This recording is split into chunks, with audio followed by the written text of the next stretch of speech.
Writing a cover letter for any job position is important, but knowing the art of writing a good cover letter for applying to a research position can make or break your application.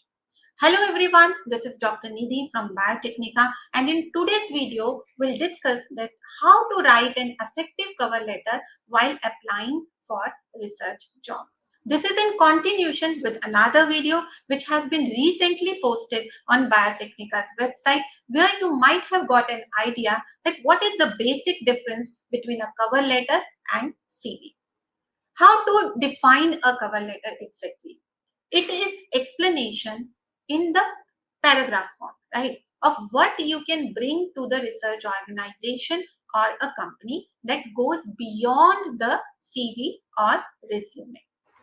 Right, whatever information you have in CV or in your resume, so the information in cover letter will go beyond that, right? It will give a company a glimpse that what are the qualities you have which can make you the ideal candidate for a particular job position. Now, next question, when to send a cover letter? The answer to this question will be that always send a cover letter with your CV. Unless and until it has been mentioned specifically that you don't need to send a cover letter with the CV. Or if you are putting your CV in the database of a research organization or a company where multiple people might look at the CV. So there, the profile which has been given in the CV, that will be enough. You don't need to add cover letter separately. Okay. Else it is always worth sending a cover letter because it gives you another opportunity to market yourself and it can strengthen your chances to get any particular job position. Now, next question is, what is the purpose of your cover letter? Definitely to answer that why should we hire you, right? So for any job position, you need to demonstrate how you meet the key criteria for the post or what sets you apart from other candidates. So demonstrate it with all enthusiasm. Remember, a good cover letter will grab the employer's attention and it make them want to read to your CV, right? To read your CV. The purpose of your cover letter and CV together is to convince the employer and to establish you as a strong contender, to persuade the recruiter that you are worth an interview. Now you may ask that the same details we are putting in resume or CV. So what is the use of adding a cover letter there? CV and resumes, they are cold and static, right? So they don't show any set of character to the company or the organization. They don't give any hint about that how you fit in the culture of that research organization. So only by writing a cover letter, you'll be able to demonstrate that you are a qualified, interesting, and intelligent person to interview. If you'll not be doing it, so they may just set your CV in the rejection pile. Next, a very basic question, that what format to be used. To apply for any research position, the cover letter should not be longer than a page. Preferably, it should be smaller. It should be lesser than that only. Okay. Then always start with a professional cover letter header. That means the details like name, phone number, email address, date, name of the hiring manager, name and address of organization to which you are applying, they all should be added to the top left corner, right? So that is how the business letter format looks. So preferably you should be putting all the details like this. You may add other details as well, like the professional title after your name, and then you can add the details of your website if you are having any, or the social networking sites, so preferably only LinkedIn or Twitter. You may add those details as well. Then the cover letter, it is always recommended to be written in the paragraph form. Some people, they write it in the bullet form as well, but this is the recommended form of the cover letter. Then these paragraphs, they should remain short.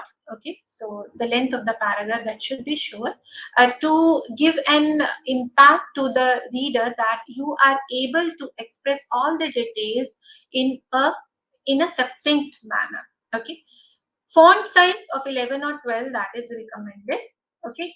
Now talking about the order of paragraphs. So as such, there is no hard and fast rule to that, but this is what is recommended while you are writing an effective cover letter. So most likely, the first thing which will be noticed by the hiring manager will be greeting, right? So never failing strategy for keeping your greeting part effective is to address the recruiter or the hiring person by name.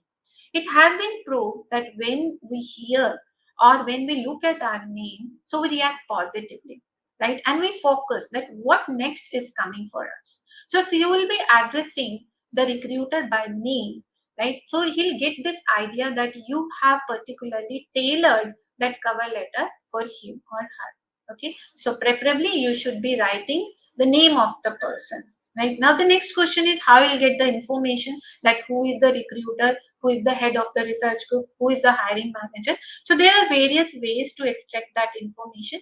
You can double check the job posting, right? So look for the job posting twice, thrice. You will get the name of the person who is taking this responsibility to hire the people for that particular position. Then you may examine the email address in the job description. Like let us suppose the email is sudhakrishnan@gmail.com. Okay, so you can always try to find out the details for Sudha Krishnan on LinkedIn or those sites, right, where you may expect the professional details to be found.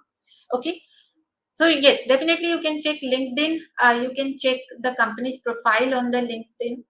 Check company's website. There also you may get the idea that from where the job opening has come.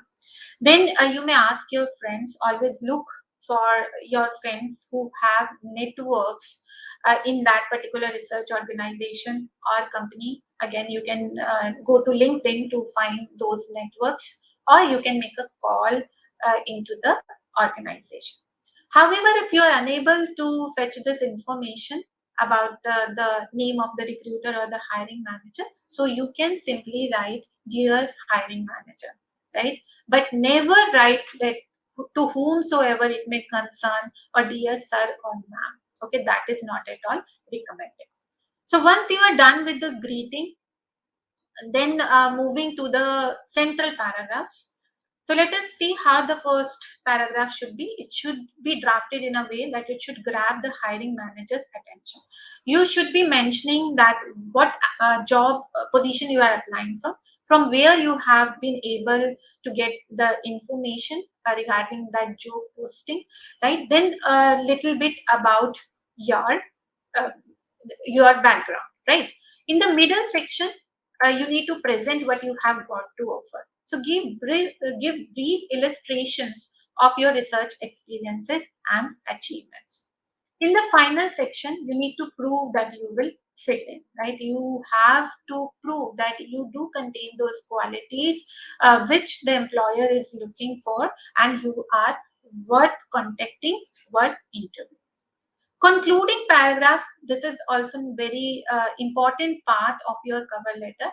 You need to compile up all the details which you have written earlier in the short, concise, and impressive manner, right? You need to summarize that why employers should be contacting you, how you stand unique from other people, right? And how you have all the qualities that fit into the role where you are applying for. Next, how to tailor your cover letter to a particular role. So here you need to do few things which are important before you are writing your cover letter. You need to show what a great match you are for the job. Now, to do that, you need to research, okay, and that research should be done on yourself. You need to find out that what are your research interests, whether the recruiter he will be able to do justice to what research interest you are having. means what recruiter will be able to offer you. Over the time, whether that job will develop as per your interest or requirement. Okay. Next, you need to do online research about the organization where you are applying. So, like if this is a university or department, you can always search, you can do the research for finding university and department research programs, its research profile, research interest of the key staff, the research organizations ranking and all. So you can get all that information publicly. Then you can think of having a discussion with the recruiting manager. So many recruiting managers, hiring managers, they are always open to having a communication with the potential applicants, right? But just ensure that you ask intelligent questions. Okay, and your conversation with the hiring manager, it may be you just consider it as an informal interview. So there also you should be reflecting your qualities. You should be able to convey that you are a perfect fit for that particular position. Then you may have conversation with other researchers in the research group and the department. Think of other people who might have worked with that particular research organization. You can just connect to them. You'll get an idea that how you should be able to find out the details related to a particular job position. Then, apart from the relevant research experiences and all, don't forget to mention your soft skills as well. Like if you are good at communication or if you have good leadership qualities, so don't miss to include them as well. Yes, so you need to market yourself in the cover letter.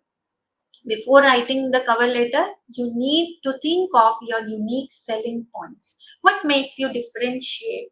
What differentiates you from the other competitors? What makes you distinct from them? Right? How you stand out from the other people. Consider that who all might be applying externally or internally. Right? Greater depth of expertise in this field or a higher research profile than other likely applicants. So you should mention that in your cover letter. A particular blend of experiences which give you a unique perspective, that also you should mention. Like if you have a dual experience working in industry as well as in a research lab, so you should definitely be mentioning that.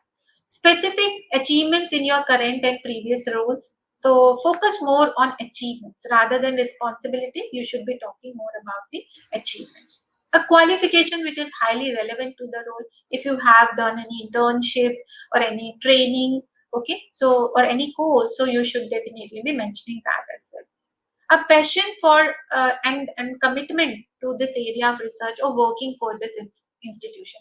So if you have done that internship program or any training program or any certification course from this organization only, you should not forget mentioning that in your cover letter. Or if you have done PhD, so that also definitely you need to mention. Well developed research or funding networks which could prove helpful in this job. Means anything which you think will make you distinct from the other competitor, you should include that in your cover letter.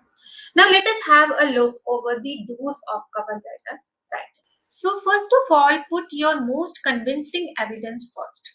Yes, you need to make an impact in the first few sentences, right? Talk about your current or most relevant job first. Focus on achievements in your current and previous role, right? Rather than merely responsibilities like I have talked about earlier. And then illustrate your achievements with with specific examples. With specific example means what all achievements are relevant to a particular job role. You can refer to the employer to the CV for more detail. You can always do that. So remember, you need to draft your cover letter in a concise manner. So more details you are supposed to add in the CV. So you can refer the employer that particular detail I have mentioned in the CV. Focus on the areas which differentiate from the competition rather than the basic job criteria. So this is again important. You need to highlight the points which make you distinct from the other competitors. Demonstrate your research about the role and the job. So it should reflect in your cover letter that you have made an extensive research before applying to this particular job position. Right? Explain your rationale if you are seeking a career change. So you need to explain that why you are actually doing. end on a note of enthusiasm and anticipation. This is also important. So you should be closing your cover letter with enthusiastic statements. We'll learn that how to do that. Now, don'ts of cover letter writing. Giving too much detail. Yes. So your cover letter should be concise, right? So details, uh, they will be added in the CV. Remember that. Send the same or a similar letter to more than one employer, right? So this should always be avoided. Never copy paste your cover letter. Okay. So try to draft a unique cover letter for a particular research organization, doing all the research which we have discussed previously. Okay, because it will give a bad impression on the recruiter that you haven't done any research before applying to this job. Use of jargons, right? So jargons, they are always avoided while you are writing a professional cover letter, because remember, many non-researchers or other people, they might look at your cover letter. So it is not recommended. If you are adding jargons there, they'll not be able to understand, right? Focus on what the employer can do for you. Yes, this is a very important point you should keep in your mind. You shouldn't focus on that what employer can do for you, right? Means you shouldn't be drafting your statement like that, if I'll get this job, so it will propel my career in the forward direction. No, rather you should be mentioning that with my experience, with my knowledge, I'll be able to add to the growth of the company. Next, let us know over the points which you can consider as a checklist before you finally compile with your cover letter. Given clear evidence of how you meet the most important criteria of job, so here you need to do a lot of research. Keep it one page or less. Yes, it should be short and concise. Put your most important evidence in the first half of the letter. Remember, you need to make an impact in the first few sentences only. Okay, you need to impress your employer by putting all the relevant details in the first half of the letter. Explain your research clearly in a way that non-researchers could understand. So it should be jargon free. You should not be using any technical terms which the non-researchers shouldn't be able to understand. Proofread it and ensure the language is succinct and clear. Now, this is a very important point. Once you're done with your cover letter, proofread it. Okay, so you can read it loud, right? To check for the typo error, misspellings, or grammatical mistakes. Okay, or you can take help of your friend to do that. I will suggest that if you have time and when you are done with your cover letter, just put it aside. Okay, and then pick it again after a day or so, and then try to find out. Just read it like an employer, right? Whether your cover letter is interesting, whether it is concise, whether it is succinct, right? Whether it is giving the information that job seeker is having all the qualities matching up to the job role, right? If not, then you should reconsider writing your cover letter, right? Whether it has been addressed it to the right person. So we have discussed how you may come to know to whom the cover letter should be addressed. Given a convincing explanation why you want the job. Ended with the summary of why you would be perfect for this role. Remember, at the end, you have to prove that you are the best fit for that particular role. Now, let us talk about the closing paragraph. So, closing paragraph, it should look proactive, right? That means it should reflect call to action, CTA. Yes. So, with the closing paragraph, you should be able to reflect that you are expecting the interview to be scheduled. Okay, you should be asking the employer for the interview, but in a very generous manner. Okay, you shouldn't look arrogant while doing it. Like, you shouldn't do it by writing that I'm expecting the job of a letter to get the job of a letter very soon. No, but you should be summarizing the paragraph, closing paragraph in such a way that employer should get an idea that you are sincere, and you can do it by mentioning that I'm all available to follow up with the interview dates and all. Okay, most of the graduates, the young graduates, they do this mistakes that they use the generic statement. Okay, like they let us try to understand through this example, the closing paragraph would be, if we write, I hope you will review my resume. If you agree with what I have stated here, consider me for the position. I look forward to hearing from you soon. Or if you write that looking at my qualifications, please do connect me. Okay, you should not be drafting your closing paragraph like that. Rather, you should put it in this way that I'm eager to help advance the success of your company or organization, and I'm confident that we should arrange a time to meet. Okay, so now that reflects that you are asking the employer for the interview, but in a very generous manner, and you are available to follow up for the same. So once the flawless and compelling cover letter is ready, so just go for it. Okay, but somewhere if you find that you are stuck and you're not getting the idea that how to get started, so you can always look for the templates, right, which are available. Many templates, they are available online. Or another good way is that you can get the templates from Microsoft Word itself. There you will be able to get many appealing templates. So just choose for a good one and draft your cover letter, keeping all the points which we have discussed in today's video. So I hope you found the video helpful. So please do like and subscribe our channel, and don't miss to add your comments there because they motivate us to come up with more videos having some other information. Thank you all.